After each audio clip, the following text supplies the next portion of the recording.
My soldiers push forward. My soldiers scream out. My soldiers rage. तो मैं अपने favourite anime YouTube channel की एक वीडियो देख रहा था। उनके डिस्कशन में एक बड़ा इंटरेस्टिंग सा क्वेश्चन आया कि क्या लीवाई को अरविन को बचाना चाहिए था या अरविन को। अरविन सर्वे कॉर्प्स का लीडर था और काफ़ी लोगों का फेवरेट कैरेक्टर भी था, लेकिन क्या अरविन की लाइफ अरविन से ज़्यादा वैल्यूएबल थी और क्या ह्यूमैनिटी के सर्वाइवल के लिए अरविन ज़्यादा ज़रूरी था? इसका आंसर देने के लिए पहले अरविन और अरविन की स्ट्रेंथ और वीकनेसेस को एनालाइज करना होगा। अरविन की सोल्जर फॉर्मेशन से सर्वे कॉर्प्स का सर्वाइवल रेट काफ़ी ज़्यादा बढ़ जाता है। इसका पहला एग्जाम्पल हमने फीमेल टाइटन आर्क में देखा था, चाहे वो सीजन 3 पार्ट 1 में गवर्नमेंट को ओवरथ्रो करने का प्लान हो या फिर रॉडरीज को बड़े से टाइटन को मारने का प्लान। कोई भी सिचुएशन में अरविन के पास एक परफेक्ट सॉल्यूशन होता है, इसीलिए यह कहना काफ़ी हद तक सही होगा कि अरविन जितना ज़्यादा काबिल आर्मी कमांडर था उतना ही ज़्यादा काबिल स्ट्रेटेजिस्ट भी था। लेकिन अगर बात वॉर टैक्टिक्स और स्ट्रेटेजी की जाए तो अरविन से भी ज़्यादा बेहतर है। ट्रेनिंग के टाइम पर अरविन को उसका होमरूम टीचर उसके एप्टीट्यूड और आईक्यू जीनियस लेवल का बताता है। बैटल ऑफ ट्रस्ट में अंडरग्राउंड टाइटन्स को मारने से लेकर फीमेल टाइटन, आर्मर टाइटन या कोलोसल टाइटन की असलियत पता लगाना हो, राइनर की लोकेशन हर समय अरविन ने अपना स्ट्रेटेजी से सर्वे कॉर्प्स की हेल्प की है। जिस तरीके से अरविन ने कोलोसल टाइटन को मारने का प्लान बनाया वो सच में जीनियस था।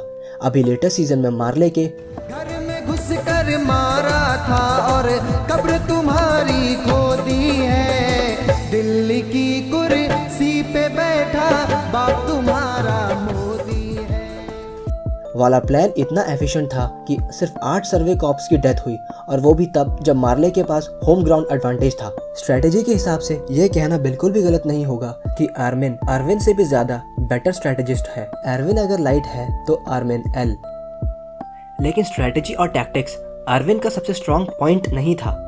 उसका स्ट्रॉन्गेस्ट पॉइंट था उसका करिश्मा। पूरे शो में अपनी डेथ तक अरविन ने हजारों सोल्जर्स को अपनी लाइफ ह्यूमैनिटी के लिए डेडिकेट करने के लिए राजी करवा दिया, और वो भी सिर्फ अपने करिश्मा के दम पर। Season 3 part 2 episode 4 perfect game में वो सैकड़ों सर्वे कॉर्प्स को बोल देता है कि हम सब मरने वाले हैं और हमारे सब ड्रीम्स, मोटिवेशंस, हमारी पूरी लाइफ अगले कुछ सेकंड्स में खत्म हो जाएगी। लेकिन फिर भी कोई भी सोल्जर उस वक्त भागा नहीं और सब के सब अपनी लाइफ ह्यूमैनिटी को डेडिकेट करने के लिए तैयार हो गए, सिर्फ और सिर्फ अरविन के कैरिज्मा और उसके स्पीच के दम पर। नो डाउट एनिमे की one of the best speeches थी ये।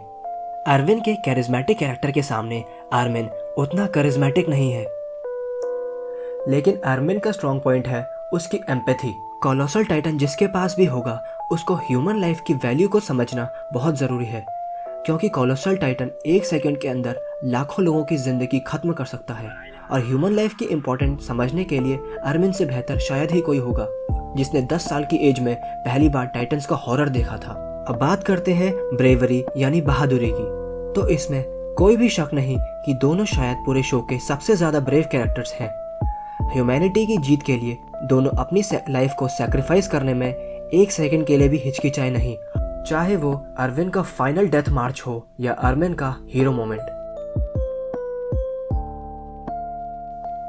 अरविन वॉर के पर्सपेक्टिव से बेस्ट जनरल था, लेकिन जो आगे के अननोन टाइम्स आने वाले हैं उसके लिए शायद अरविन ज्यादा सूटेबल है। अरविन जैसी इंटेलिजेंस और स्ट्रेटेजिक माइंड पूरे किंगडम में किसी के पास नहीं है, और एक्सपीरियंस के साथ अरविन भी अरविन की तरह एक लीडर बन सकता है। जैसा कि लीवाई के अंकल कैनी ने कहा, everyone has to be drunk on a dream to keep moving forward. और लीवाई अरविन और अरविन दोनों का ड्रीम जानता था। अरविन का ड्रीम अरविन से काफी ज्यादा बड़ा था। अरविन का ड्रीम जो कि सी, बीचेस और वर्ल्ड को एक्सप्लोर करने का था, वो ह्यूमैनिटी के लिए ज़्यादा बेहतर था कंपेयर टू अरविन जो जानना चाहता था कि बेसमेंट में क्या है और अपने फादर की हाइपोथेसिस को सही साबित करना चाहता था। मैं ये नहीं कह रहा कि अरविन अपने ड्रीम को अचीव करके सब कुछ छोड़ देता, मैं बस इतना कह रहा हूँ कि कंपेयर टू अरविन का गोल ज्यादा नोबल था। ये भी हो सकता है कि लीवाई ने अरविन को मेकासा और एरन की रिक्वेस्ट से प्रभावित होकर अपना डिसीजन चेंज किया हो, because at the end of the day लीवाई भी एक ह्यूमन ही है। एनीवे, आगे की स्टोरी ही बताएगी कि बेटर चॉइस अरविन था या अरविन, लेकिन करंट एनिमे इवेंट्स में शायद अरविन ज्यादा बेटर रहता। मिलता हूँ नेक्स्ट वीडियो में, तब तक के लिए गुड बाय, गुड नाइट, शब्बा खैर, शुभ रात्रि, सायोनारा एंड टिंग टोंग।